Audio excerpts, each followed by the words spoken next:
Richard, these results, the vote of no confidence against Michel Barnier, widely expected, but what are the political and economic implications of the government collapsing? Well, the first implication now is Emmanuel Macron is directly on the front line. When you have 331 MPs voting to take the government down, behind Michel Barnier is Emmanuel Macron. And I just listened the speech of the president of La France Insoumise, France Unbound, the radical left. She is asking for the resignation of Emmanuel Macron, and that is also what is asking Marine Le Pen, the leader of the National Rally. So on the extreme right and extreme left, they have joined their hands together, they have voted together to take Macron down. So to me, it's going to be very difficult for Emmanuel Macron to address this situation. Now, coming to the budget, there are technical possibilities to pass on a budget, actually replicating the budget of 2024. So France is not in a financial crisis. There will be a budget at the end of the day. To me, the most significant lesson of today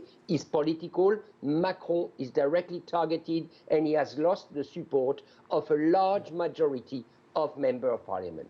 But Macron insists that he will not step down. He is expected to address the nation, we believe now Thursday. What do you think he has to say? Well, that's the fact. Indeed, you're right. Macron has repeatedly said that he will not resign. Now, politics is politics, you know. It's about power, and things are changing. Clearly, Macron has lost a first defeat after the legislative election. He called for a parliamentary election and he lost it. That was beginning of July. Now he tried Michel Barnier to form a government, let's say conservative and center, and he lost again because Michel Barnier is now being rejected. So what remains? What are the solutions that he has in hands? The only two solutions I see is putting somebody who could manage to have a wider coalition from the Conservative Party to the Socialist, excluding the extreme right and the extreme left.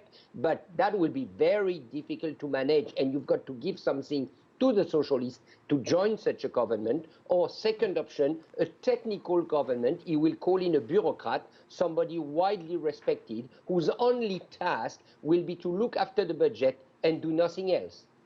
Richard, you know, looking from the outside, some are questioning, was this all avoidable, this upheaval? Because Michel Barnier knew how unpopular the budget was. Even his appointment to become Prime Minister was deeply controversial. So why did he forge ahead? I believe Michel Barnier thought he could make it. You know, you've got to know Michel Barnier. I happen to know him a bit. I followed him when he was commissioner in Brussels, then when he was negotiating the Brexit. He is someone who believes he can do things. He is a very tenacious, you know, mountain guy. He keeps repeating that he comes from the region of Savoy in the Alps. He is a hiker. And I think he really thought that he could manage to pass on the budget, convincing the National Rally, the extreme right, not to topple him down. Now, the difficulty, two things have happened that you have to take into account. Number one, Marine Le Pen trial. She's been put on trial for using European parliamentary assistant in France. It was not legal, and she's been charged, and she may become ineligible for 5 years. So that's for her a real challenge, and the judgment day will be 31st of March. So that accelerated considerably the political path. Second change, Michel Barnier clearly decided to govern on the right. He did not open much room for the center and for the center left.